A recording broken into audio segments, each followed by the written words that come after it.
आर्यन, या फोटोमध्ये कोण आहेत? ते खूप गंभीर आणि शूर दिसतात. ते आपले स्वातंत्र्य सैनिक आहेत ज्यांनी भारताला स्वातंत्र्य मिळवून दिलं. चला त्यांच्या प्रवासाबद्दल आणि आपल्या देशाचा इतिहास बदलणाऱ्या स्वातंत्र्य लढ्याबद्दल जाणून घेऊया.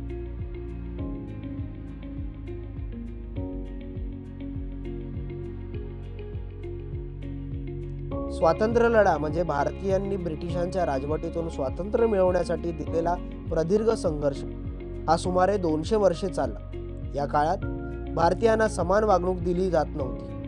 त्यांचे संसाधन काढून घेतले जात होते. लोकांना स्वतःचं शासन हवं होतं. हे खूप अन्यायकारक वाटतं. भारतीयांनी याविरुद्ध कसा लढा दिला? स्वातंत्र्य लढ्याच्या प्रवासात काही महत्त्वाचे प्रसंग. 1857 पहिले स्वातंत्र्य युद्ध. ब्रिटिशांविरुद्धचा पहिला हा मोठा उठाव होता. 1915 महात्मा गांधींचं भारतात आगमन. गांधींनी शांततामय मार्गाने आंदोलन करण्याचे मार्गदर्शन दिले. 1942 भारत छोडो आंदोलन. भारतीयांनी ब्रिटिशांना देश सोडा अशी मागणी केली. 15 ऑगस्ट 1947 भारताला अखेर स्वातंत्र्य मिळालं. वा, स्वातंत्र्य मिळवण्यासाठी कित्येक वर्ष आणि खूप प्रयत्न लागले.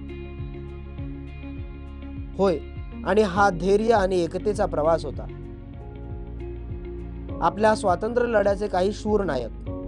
महात्मा गांधी शांततामय आंदोलनाचं नेतृत्व करून लाखो लोकांना प्रेरणा दिली. राणी लक्ष्मीबाई पहिल्या स्वातंत्र्य युद्धात शूरपणे लढल्या. भगतसिंह तरुण क्रांतिकारक ज्यांनी स्वातंत्र्यासाठी लढण्याची प्रेरणा दिली. सुभाषचंद्र बोस भारताच्या स्वातंत्र्यासाठी सेना उभी केली. ते किती निडर आणि ठाम होते. तुला माहितीये का, भारतीय राष्ट्रीय ध्वजाची रचना 1921 साली तयार करण्यात आली होती आणि नंतर 1947 मध्ये मध्यभागी अशोक चक्रासह अंतिम रूप देण्यात आलं.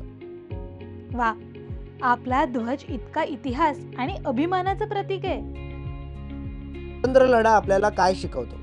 एकतेत शक्ती आहे. स्वातंत्र्यासाठी सर्व धर्म आणि प्रदेशातील लोक एकत्र आले. ध्येय आणि निर्धार. कठीण काळात हार न मानणं. स्वातंत्र्याचं मूल्य. आपण स्वातंत्र्याचं रक्षण केलं पाहिजे आणि त्याचा आदर केला पाहिजे.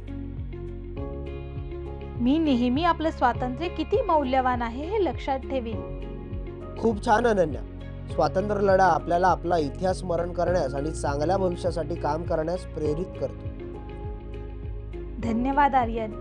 मी ही कथा माझ्या मित्रांना सांगेन आणि आपल्या देशाचा अभिमान बाळगेन.